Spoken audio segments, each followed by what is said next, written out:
7-year-old transgender woman, Miami wolf theorian, and a member of the furry fandom. When and how did you discover this inner wolfness?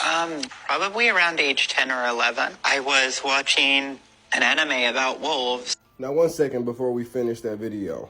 This person is saying around the age 10 or 11 is when they started identifying as a wolf because they were watching an anime with wolves. Now, y'all see why it's dangerous to just let a child just do anything? To just let a child believe anything? Let's continue the clip. Anime about wolves and see the wolf running across the screen, and I'm somehow just intrinsically like, oh, that's me. Have you spent any time around biological wolves? Yes. That sounds dangerous also. What context are you? So I was a volunteer with a preserve, and I've also visited many wolf preserves.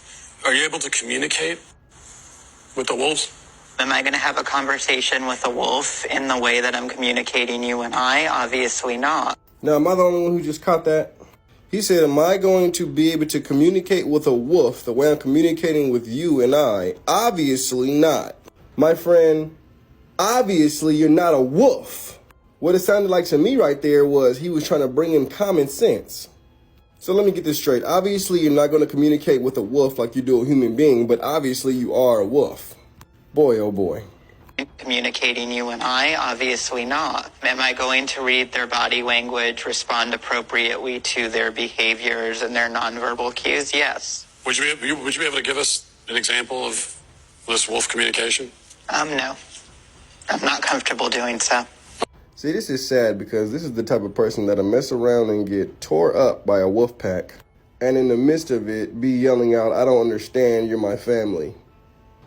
People, this is far deeper than just physical. This is spiritual captivity. This is the enemy playing tricks on your mind and putting you into a state of confusion and delusion. And the only way to come out of that is to engraft the word of God, which is the key to freedom. Only with knowing who you truly are as a child of God is how you step out of that delusion. Even people like this who go to doctors and therapists and psychiatrists, they're just talking to your demons. People like this need deliverance. They don't need to just talk to somebody. You got people out here identifying as cats. You got people out here identifying as dogs and frogs. You got people out here identifying as demons. It's a manifestation happening from the spiritual into the physical, guys. It's confusion and delusion.